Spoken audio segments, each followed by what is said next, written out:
sound, gameplay, story, and fun factor. Wait to the end to hear what fun factor is. This is not what you think. This is going to be on a 5-point scale for a total possible score of 25.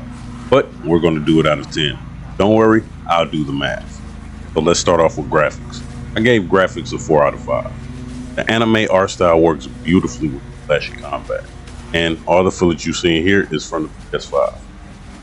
Everything looks great. Everything from the character design to the particle effects feels polished, stylish.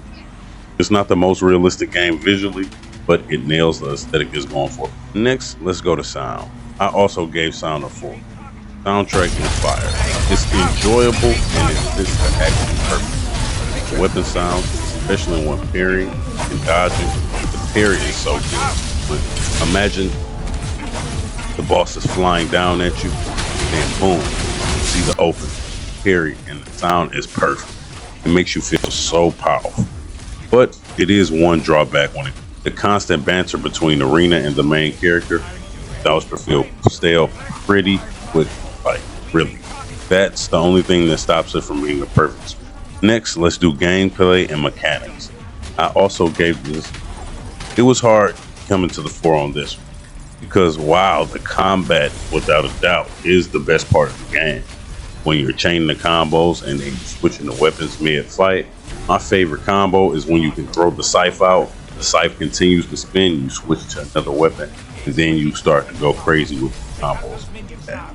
Also, when you're fighting the bosses and you break their armor, you can treat them like fodder and smack them around the field as well as when they're humanoid. When they're big, it's a little more different. And then at the higher levels, fodder, you can just shred them like they don't even exist, or they can even make any type of movement.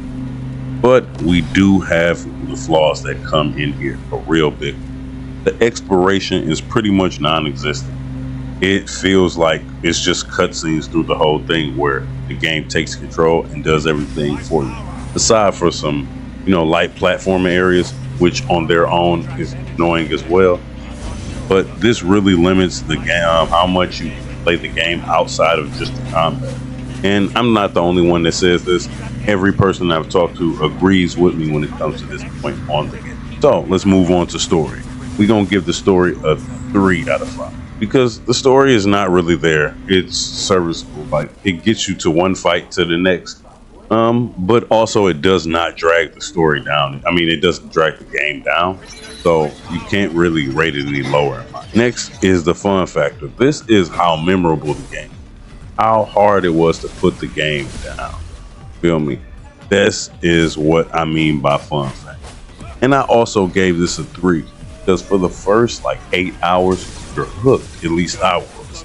I was hooked on the combat, unlocking new weapons, and unlocking different parts on my skill tree. But after that, the excitement wore off. And I'm still going to finish the game, but I probably won't pick the game up after that. And if the developers happen to see my review, my biggest criticism is the exploration feeling like cuts. That's my biggest gripe with it. If I could actually use the traversal techniques and flying techniques during real exploration, not just in scripted sequences, I would have put way more time into the game and I would have came back to it. But these are my final thoughts. So the graphics are a 4, sound are a 4, gameplay 4, story 3, fun factor. That gives you an 18 out of 25, which comes down to a 7 out of 10. When I was talking to my bro yesterday, he said he would rate it a 7 out of 10. I thought when I was doing the review, I was talking to him about it, I was going to rate it a 6 out of 10 because of the gameplay. But as we had the conversation, I pretty much agreed to up the gameplay to 4, which got it up to a 7 out of 10. So in the end, Lost Soulaside is a game with incredible combat, stylish visuals. It does make you feel powerful. But that lack of the exploration and the clunky feeling when you're doing these prevent it from reaching this full potential. But if you're into anime hack and slash games, this is definitely worth taking a look at. But I want you to know that it's pretty much at the beginning that you're getting all this excitement. By end game, you might be tired of it. With more polish, this could have been a game of the year contender at least. But here we are. So, what That y'all feel listen about is Lost like Soul Asylum? an hour Also, and a Hell is half Us. of We will have that review replay. coming out I didn't this even know they weekend. did that. Also, we'll be on Chronos The Last Down a little bit later.